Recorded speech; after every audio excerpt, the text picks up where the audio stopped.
Magandang umaga sa inyong lahat. Narito na ang ating update sa ating bagyo na minomonitor, si Bagyong Dindo na may international name na Jungdari. So naging bagyo na nga yung low pressure area na ating minomonitor kahapon. Nandito siya huling namataan 640 kilometers northeast ng Itbayat sa Batanes. Mula sa pagiging tropical depression kagabi, ito ay naging isang tropical storm kaninang madaling araw at ang kanyang lakas ay nasa 65 kilometers per hour malapit sa gitna at pagbugso na hanggang 80 kilometers per hour. Kasalukuyan kumikilos ang bagyong si Dindo na patungo dito sa may palabas na ng Philippine Area of Responsibility. Ang kanyang direksyon ay pahilagang silangan at ang kanyang bilis ay sa 10 kilometers per hour. Sa ngayon, wala namang direktang epekto itong bagyong Dindo sa anumang bahagi na ating bansa at patuloy ang nakaka-apekto itong southwest monsoon o habagat, particular na dito sa may northern Luzon. So inasa natin ngayong araw, malaking chance ng mga pagulan dulot ng habagat at hindi ng bagyong Dindo, no, particular na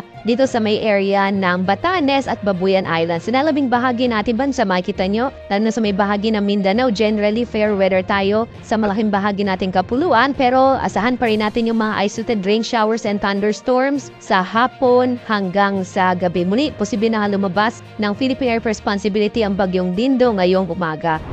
Narito yung track ng bagyong Dindo na huli nga nating namatahan. Ito malapit na sa may boundary ng Philippine Area of Responsibility. Between 5 a.m. today hanggang mamaya alas 8 na umaga, posibleng nasa labas na ito ng PAR. At mamaya 2 p.m. ang ating base sa ating forecast track sa 760 kilometers na ito northeast ng Itbayat sa Batanes at bukas nasa may mahigit 1,000 kilometro na ito north-northeast sa extreme northern Luzon. At dahil nga malayo itong bagyong Dindo sa ating bansa, wala tayong nakataas na anumang tropical cyclone warning signals sa anumang bahagi nating kapuluan at wala rin muli itong direktang epekto sa anumang bahagi nating bansa. Hindi rin niya masyadong napapalakas ang hanging habagat. Kadalasan kasi yung mga bagyo na nasa typhoon category at ito yung nagpapalakas ng habagat. Sa ngayon, nasa tropical storm category pa lamang itong bagyong si Dindo.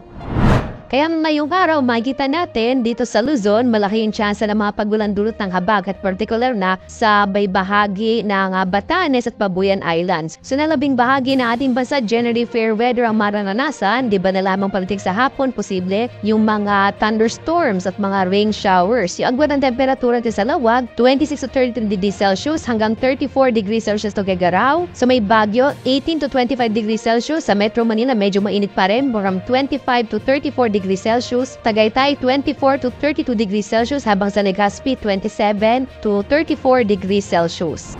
Dumako tayo sa Palawan, Visayas at Mindanao. Ito sa Palawan, generally fair weather din ang mararanasang panahon sa araw na ito.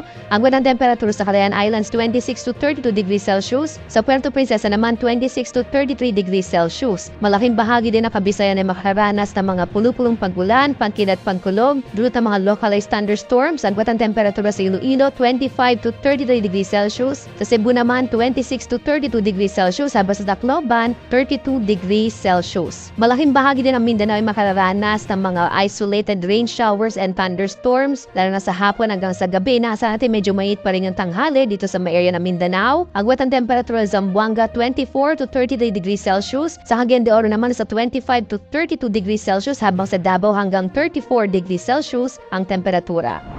Wala rin tayong nakataas na gale warning sa anumang bahagi ng ating bansa, kaya rin kasi ang pumalawat ang mga sakyang pandagat kahit na marinit ang mga bangka sa mga baybayin ng ating kapuluan. Iba ay pag-ingat na lamang kapag meron tayong thunderstorms na kung minsan nagpapalakas ng alon ng ating karagatan.